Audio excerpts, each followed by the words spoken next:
Go down, Moses, way down in Egypt's land, and tell old Pharaoh, let my people go. This classic slave spiritual doubled as a secret instruction manual. Melody and biblical language masked directions about meeting points, timing, and geography of escape along the Underground Railroad.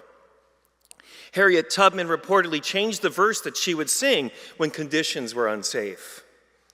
These sorrow songs also forged collective hope and a critique of the slaveholder order through their subversive creativity. Lyrically, the song refers to the liberation of ancient Jewish people from Egyptian slavery.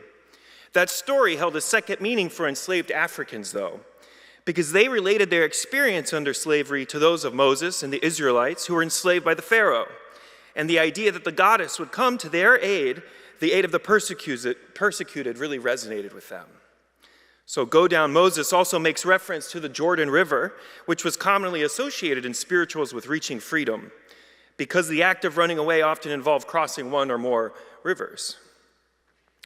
There's something mysterious about creativity and how sometimes it emerges out of suffering and systemic oppression. Those forced into slavery also creatively used hair braiding as a tool to map out freedom routes along the Underground Railroad.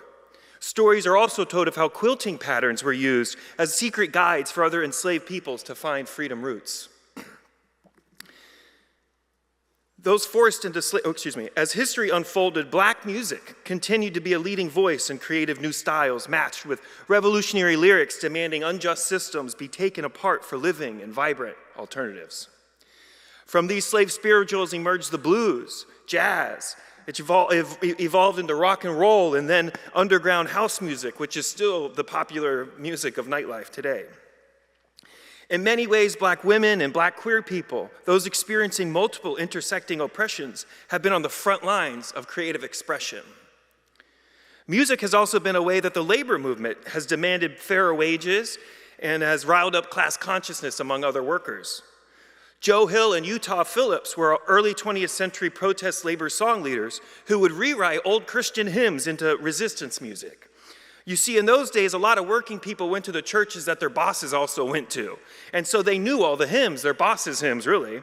But if you remove all that religious language and keep the beauty of the hymn, you get What a Friend We Have in Jesus turned into Dump the Bosses Off Your Back. Today, we're seeing music once again take center stage in the resistance of genocide in Gaza. Emerging out of the 1990s, but currently taking on new strength, Palestinian hip-hop has been a tool of collective liberation and a space to hold immense grief. We're also seeing a huge increase in poetry coming out of Palestine. Amidst one of the most terrifying genocides to ever take place, there's this burst of creativity. In our own city, you can go to the Coit Tower and see Diego Rivera's art.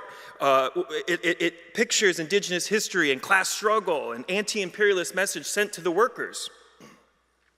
Drag queens and drag kings have long resisted gender norms, but recent actions like defending Drag Story Hour turn glitter, wigs, and heels into explicit, creative, counter-oppressive resistance.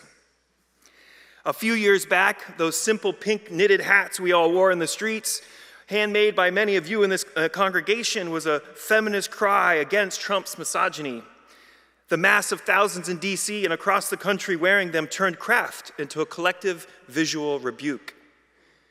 In our own congregation, we've used art and creativity as expressions of resistance as well. Our Writers Against Fascism group has done, in the New Church podcast, are two great examples.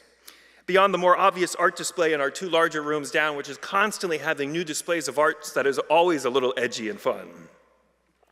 In all of these ways and so many more, creativity is key to my spirituality as a Unitarian Universalist, especially in trying to bring joy and resilience to places of suffering and oppression. Blessed be.